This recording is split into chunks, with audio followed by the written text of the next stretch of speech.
Hey guys, thank you so much for joining me for another video. We're here to watch part 2 of the interview for becoming one of them. Right now, you're going to be listening to stories of behind the scenes of the story, from how we first started on this project to the shooting to post-production and everything in between. We got some of the key people here on this interview. There's myself as the producer.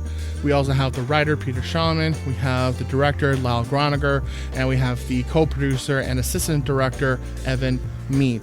Tons of great stuff. I hope you draw a lot of inspiration from this, because I know that this was definitely a very challenging project. You know, lots of happy memories, lots of really just tough challenges, but I mean, every movie project is going to be like that. So I hope you enjoy, and let's get into it.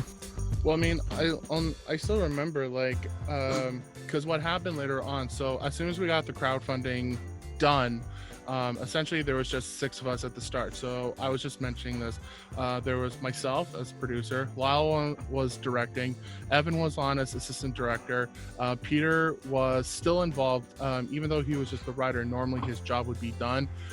He was very generous in just wanting to help us out in any shape, way, or form, whether that was giving ideas, concepts, even he helped us out on the shoot day itself, which was really cool. We had Shaq as our DP, and then we had Danielle as our production designer. So from that core 6, we tried to figure out, okay, what's our next steps? We tried to figure out locations. We realized really quickly that the budget that we had wasn't actually big enough. So then we wanted to try and get a bigger budget. So we got our initial sort of $5,000 as of the middle of summer. And that's when we started to sort of look into it further and look into locations. Then when we discovered that, we actually need, our Shaq and Danielle specifically were like, hey, could we get more money so we can get more equipment and more art stuff involved? Then I was like, okay, well, I'll try looking around. I'll see what else I can do. I don't want to do another crowdfunding again. Because you can't reopen the crowdfunding and be like, give us more money. Yeah, exactly. I mean, what's that going to also say about our production? It's like, hey, we aim for 5,000. Oh, but it turns out it's not enough. Can you give us more? So I just was like, okay, I'll give it a shot. I'll try and get some sponsors or whatever. So that prolonged the entire project for a long time. And when I say a long time, it went till about January, like over 6 months later, that finally I was just at the conclusion that, like, look, we're not going to get any more money at this point, because like it's very hard for us as small filmmakers to get more sponsorship and more money. Right. And I just said, guys, like, we already have $5,000. We have more money than most people could want and hope for a short film. Let's just run with it and see what else we can do. And then I reached out to everyone else, and everyone was pretty much on board to just start. Yeah. The only problem was this was January, and our next step was to look for locations. So we actually didn't start doing locations till April. So that's why the whole production got really stretched out for a while. And I still remember in that moment, pardon me, that Peter, you actually reached out to me and you're like, James, are we still working on the project? Or like, are you still tied in? And I was like, yep, 100%. Like, this is 100% taken under my wing. I'm going to see this through to the end. It's just we've been held out for a bit. Yeah. No. But once we did start, it was really cool, because then we just hopped to our very first location scout, where we went up to Barrie, and Bradford, and checked out a few locations.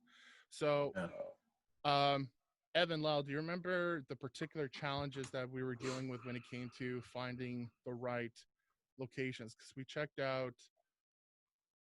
out 2 parks, and I believe we also checked out a bar.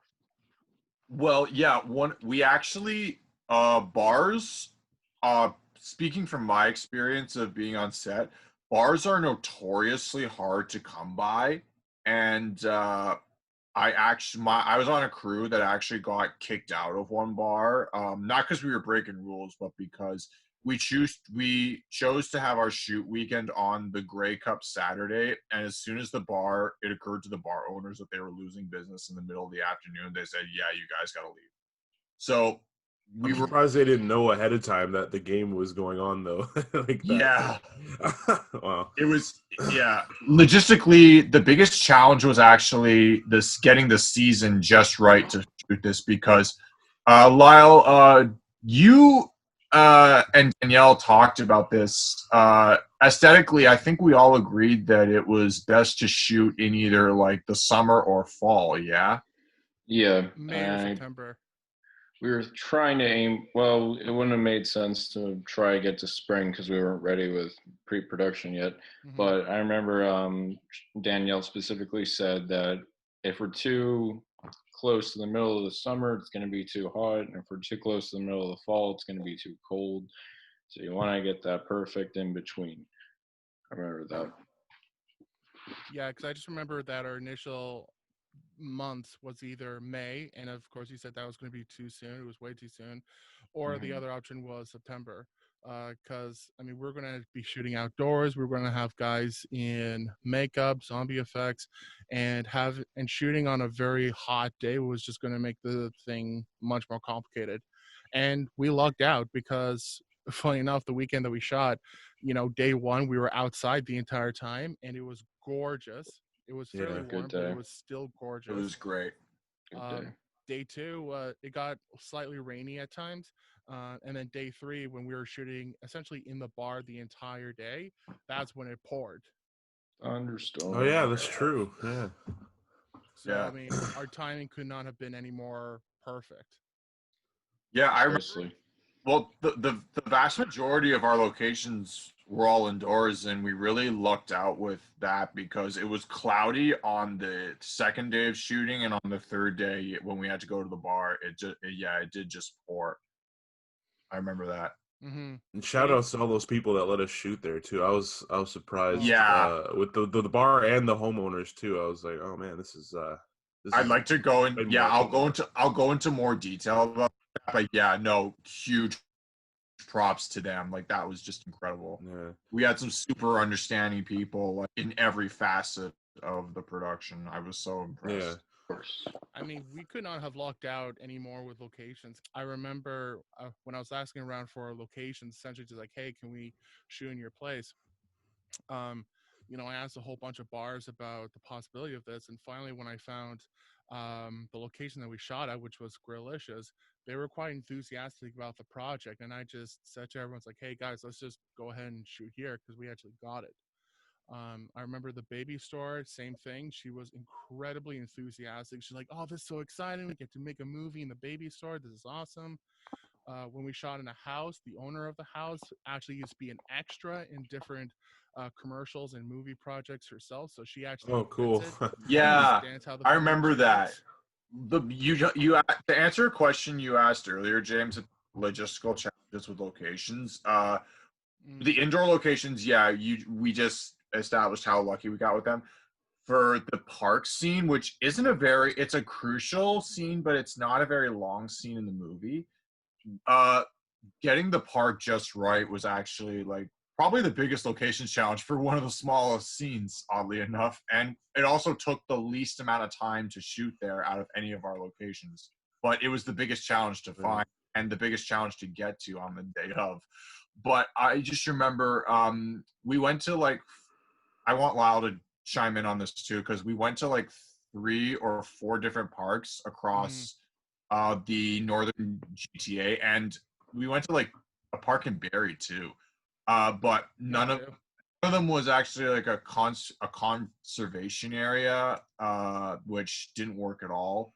That one was by the Barrie waterfront, which would have been a stone's throw away from Grillicious. But I'm actually glad it logistically, since as the co-producer and the on-set AD, I am so glad logistically that we actually didn't shoot at that Barrie waterfront for 2 reasons. One, because there was incredible wind, and on the day we shot in that area by Grillicious and at Grillicious, it would have poured. So I could not have imagined, taking an hour or 2 out of that shoot to go outside and do like a whole other scene. It just wouldn't have been practical. So It all glad. kind of worked out perfectly. Oh yeah, Yeah. no, absolutely, it did work out perfectly. It was a super gorgeous location, but there was too much wind, and I love shooting by waterfronts whenever I get the chance. But yeah, it just wasn't happening. It's hard to get good audio at a waterfront, though. Oh yeah, too. But then I remembered a spot in High Park, which is actually quite majestic, and I had shot there. My first short film was a short called The Watcher, which I shot while I was at TFS back in 2013. And when I shot there, I remembered the exact spot by the pond in the park where we shot, and I talked to Lyle about it, and he and I took a hike down there one day, and we checked it out. And Lyle, what'd you like about the location? Just I remember when we found it, it was pouring rain, so when we found that tree, it was nice cover. And then I took a look around and was like, this is actually a very romantic spot. It's right by a lovely garden. There's a little stream like just behind the tree that follows into the garden. It's very picturesque, and it's right by the pond. It was lovely, and I wanted to see if it was feasible, and we were able to make the decision to shoot in High Park, and I was very glad because I liked the vibe I got when I was in that location. And it's actually very funny that it was so close to where you shot your first short. yeah. Because you shot it on a bench, and we loaded all our equipment. It's like, hey, Evan, remember that bench? Yeah. Yeah. I want Lyle, I'm curious as to what you thought about the core location of our shoot, which was the one we spent the most time at, which was Grillicious. What did you envision when you saw the bar? When you I really liked the open space of the dining room, and when in the opening where there's this door, I wanted an emphasis on a door with light coming through it, because it always reminded me of the poster of The Thing, where we see this figure emerge from all this light. And yeah, it was spacious. I also really liked the bar counter area. It was like all closed in and claustrophobic. There was like really a lot close to. It was really close to what I envisioned as well, like in my head. So it was pretty. Yeah, it was pretty cool. Oh, great. Yeah, there was a little bit of like open space behind the bar, but like we just didn't focus on that, and it worked fine. Yeah, and like it was easy to block that area. There was like a nice little passageway you could get through to bridge the rooms. It was all clean. What else did I like about that location? I feel like the layout of the bar too was really helpful for your for the technical aspect of everything. I don't know much about like, you know, the whole production side of stuff, but like for like the camera placement and the light placement and everything, I feel like the bar had a good setup for for like to film in, because they had that one like that window, that kind of not window, but the wall that separated the bar from the dining room, and then there's that big hole in the wall where you could literally just like place the camera on top and film inside or whatever. I don't know, I just feel like it worked, like it had a perfect layout as well. Yeah, no, it was a good location. It was definitely the best one we found out of the group. I remember the first one we checked out had a mechanical bull. Oh, that's sick. Oh yeah. How can I use this as a metaphor? No, I was definitely happy with Grillicious, and the owners were certainly cooperative, especially with the amount of work we did to it. All right, so I hope you like that, and if you want to stay tuned and watch the rest of this interview, because we got 2 more parts coming out later, please make sure you subscribe, because we got tons of videos coming out every single week, and you really don't want to miss the rest of this interview. And make sure you like this video and share this to other filmmakers who might also draw some inspiration from, you know, real stories of real filmmakers on real sets. All right, good luck with your own projects, and I will see you next time.